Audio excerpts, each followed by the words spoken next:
Welcome to this ISSN workshop, Unleashing Opportunities with Renewable Energy. Energy is a really exciting topic because we need energy for everything, from travel to heating our homes to cooking our food to powering our phones to turning on the lights. And what's even more exciting is Ireland is going through an energy transition, moving away from fossil fuels to renewable energies. It's a really fast changing landscape. And there are plenty of opportunities. So first up, let's think about where does Ireland's energy come from? So let's start with the first fossil fuel, oil. So how much of Ireland's energy comes from oil?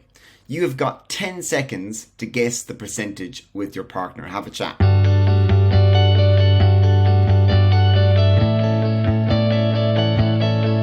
5 seconds. Okay, so nearly half of all our energy comes from actually oil, 45%. And all of that is actually imported. So we don't have oil fields in Ireland. So we have to get our oil from other countries.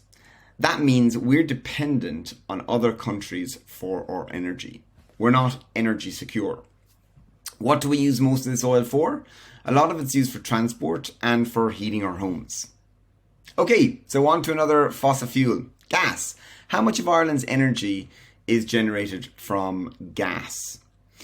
You've got 10 seconds to guess the percentage. Talk to the person beside you. 5 seconds. 34%, not as much as oil. So we get 45% of our energy needs from oil and 34% from gas. Now, nearly 75% of the gas that we use is imported from other countries. So it comes through a pipeline in the UK. The remainder we get from the Corrib gas field off the coast of Mayo. So what do we actually use it for? Well, we use over half to generate the electricity that we need. And the rest is used pretty much for heating. So we've been discussing where our energy comes from in Ireland. 45% from oil, 34% from gas. So what are the issues with using gas and oil? There's some stimulus pictures here to help you. There's two kind of big issues here. There are lots of issues, but there's two kind of main ones that I'm thinking of now. Can you discuss with your partner? You've got 30 seconds to come up with what are the problems.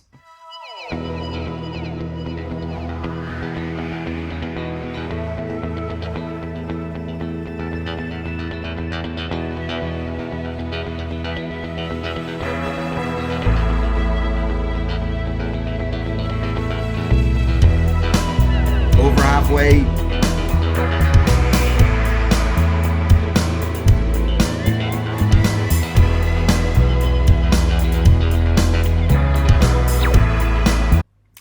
So the first problem you probably mentioned is climate breakdown. Now we know that fossil fuels, burning them, creates a gas called carbon dioxide, and that traps heat in our atmosphere. And that's not good for my future or yours. So we need to change that. The other issue is that we're not energy secure. We actually have to import just over 70% of our energy from other countries. So we're dependent on other countries for our energy when we could actually be creating our own energy ourselves here in Ireland. Now, what's interesting is across Europe, on average, countries import 58% of the energy they need from other countries, which means that actually we're less energy secure than most other European countries. And again, that can change. Okay, now for renewables. How much of Ireland's energy comes from renewables? You've got 10 seconds to guess. And remember, oil was 45%, gas was 34%. So what's left and how much do you think actually comes from renewable energy? 5 seconds left.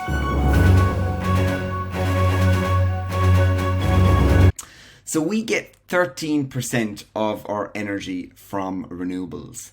And energy, or renewable energy, can solve the two problems that we spoke about before. It can address climate breakdown and, or at least not contribute to climate breakdown, and it can ensure that we are energy secure.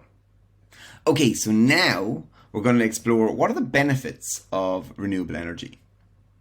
So we have offshore wind energy, those wind turbines that you see out at sea, and then onshore wind energy, those wind turbines that are on land. And we have Jodie Neary today from Energia, who's going to talk to us about the benefits of wind energy, and I'm going to see how many you can remember at the end of this.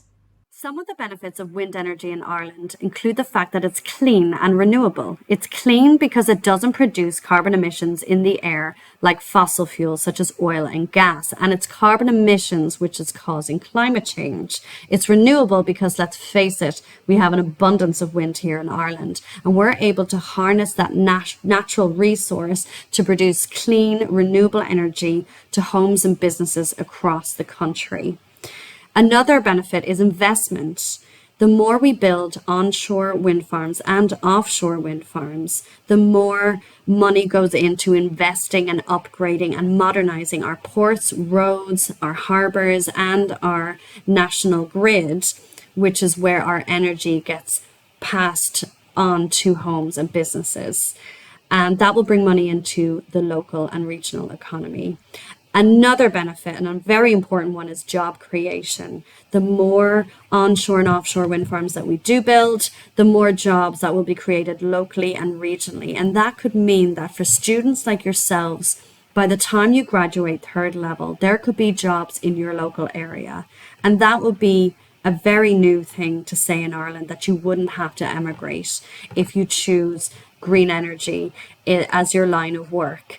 And the more that we expand green energy in Ireland, the more of these kind of possibilities there are for students like yourself. So get interested, have a look and see what kind of skills are needed to work in building onshore, offshore wind and maintaining these wind farms as well for generations to come. Okay, so what are the benefits of renewable energy that Jodie talked about? There are some pictures here to jog your memory. Talk to the person beside you. You've got 30 seconds.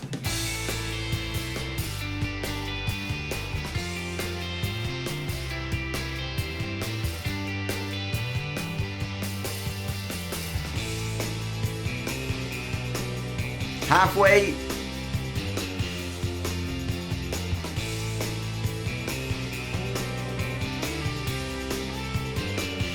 Last 5. Okay, so Jodie talked about a really exciting future because she was saying that the wind energy is clean energy. It doesn't produce carbon dioxide. She mentioned that it's renewable, so we're not going to run out of wind. It's not a finite energy resource. She also mentioned that if we increase the number of wind turbines in Ireland, we're going to have to invest in infrastructure like the national grid here, which is going to be really good for all of us. And what's really exciting, that's going to create lots of jobs and opportunities for everybody. And she mentioned that actually if you want to work in energy, then Ireland is going to be the place to be. These are the main ways that we can get our energy. Some of them are more obvious than others, but I'd like you to identify the picture and the energy source with the person beside you. And you've got 10 seconds to do that.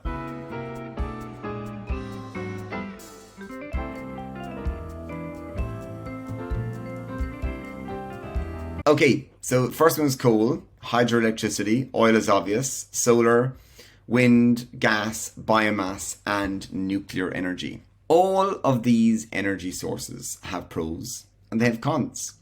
Now, we're in an energy transition, and anytime you get a change in society, there are people who rally who are for it and people who are against it. And sometimes we talk about, we focus on the negatives of these new technologies. But actually, we should put it all in context because, as I said, each one of these, have pros and cons. But actually, when we look at the cost to us as humans, and I'm not talking about money here, I'm talking maybe the social cost or the environmental cost or the health cost. Some of them have a really, really high cost, and others are much, much, much lower. So we're going to actually have a look at that right now. So I want you to rank these sources of energy from the ones that cause the most deaths from accidents and air pollution to the ones that cause the least deaths. I'll give you 30 seconds for this.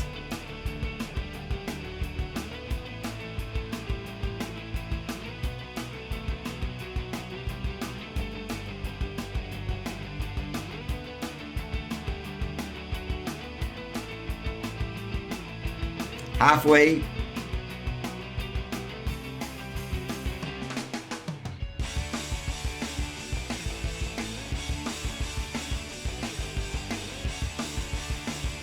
Five seconds. How did you get on? Okay, so the ones that cause the most deaths from accidents to air pollution, well, that's coal. So that's the dirtiest kind of form of fuel that basically causes the most accidents and air pollution. Oil comes up next. Then we've got biomass. Then we've got gas. And then we've got the hydroelectricity, so our electricity from water, energy generation from water, wind, nuclear, and solar. So have a chat with the person beside you. Were there any kind of surprises there? Were you kind of like surprised by any of this? You've got 10 seconds.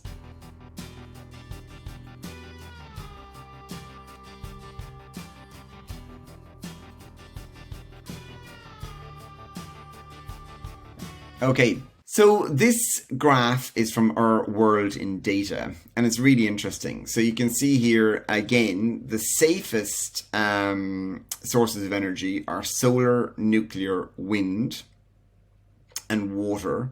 Gas comes up next, then it's biomass, as we said, and oil and coal.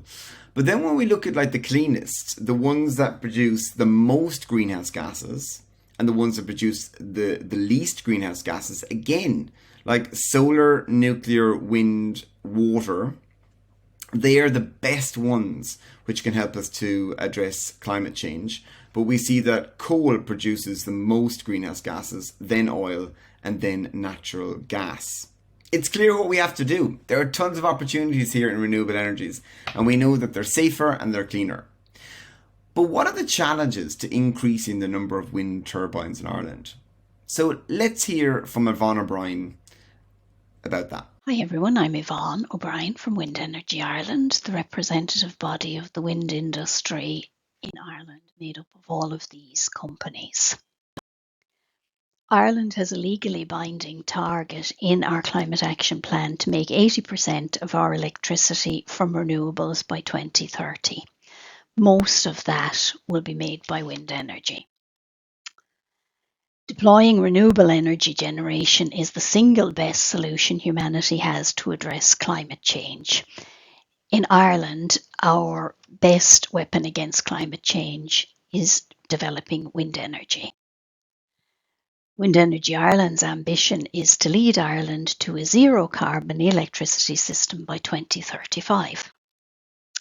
What are the top 3 things we need to progress to build as much wind energy as we need? They're the planning system, the electricity grid, and public support. It can take 10 years to get a wind farm through the planning system to be able to build it. Our electricity grid needs to be upgraded and extended to make it fit for the 21st century. And public support, where we hear from a lot of people that they're in favour. We often hear people say, I'm in favour of wind energy, but. So what can you do personally? You can learn from reliable sources about wind energy. You can inform yourselves well, and then you can speak out for progress that'll give your generation the opportunity to live in a hospitable climate in the future. And just to leave you with a thought, next time you see a wind turbine, watch the blades go around 2 rotations of your average onshore wind turbine is enough to power an average home for a whole day. Thanks so very much for listening, and if you ever have any questions, please do get in touch or go to our website windenergyireland.com. So that was really interesting about the barriers to increasing the number of wind turbines in Ireland. So what can you do to help? So Yvonne talked about that renewable energies need public support. And this is what you can help with. You can have a conversation. Go home today, tell your aunts, uncles, parents, neighbours about how fantastic renewable energy is. And that it's like, and talk about everything that you've learned today in this workshop. And you can also perhaps bust some myths. So we know that there's a lot of myths around new technologies. Wind turbines are no different. So one of the things that we hear and, we read in textbooks that they cause noise pollution. Well, when the wind turbines blades move, they do actually have a sound as they move through the air. But Ireland has very, very, very strict limits, probably the strictest in Europe, about where they're placed and how far they're away from homes to actually reduce or eliminate this noise problem. So actually the sound levels in Ireland are set to between 35 and 45 decibels. What does that mean? Well, your fridge in your kitchen has a sound of about 50 decibels, and wind farms have to be quieter than that. Another myth is that wind turbines are going to kill lots of birds. Now, there's some truth in that, in rare instances, you do get birds colliding with the blades of wind turbines. But again, remember what I said, previously about putting things in context. The biggest threat to bird populations is actually panes of glass in our houses and buildings. They actually collide with them, and that causes, lots of bird deaths around the world. And also, the domestic cat kills way more birds than wind turbines. So it's about putting this kind of information in context. One of the other things Yvonne mentioned was the blockage when it comes to the planning process. So in Ireland, trying to get a wind turbine farm up takes a much, much longer time than France, for example. So what can you do about that? Well, you could write to your TDs and councillors, and you could ask them to try and address this planning blockage so that we can meet our ambitious energy targets for 2030. Thank you so much for being here for this workshop. Do have a chat with your family and friends about what you've learned today. Perhaps send an email to your councillors and TDs. And if you get a chance, check out the walk-in debate that's associated with this workshop. It'll help you to have a really good class conversation. Take care.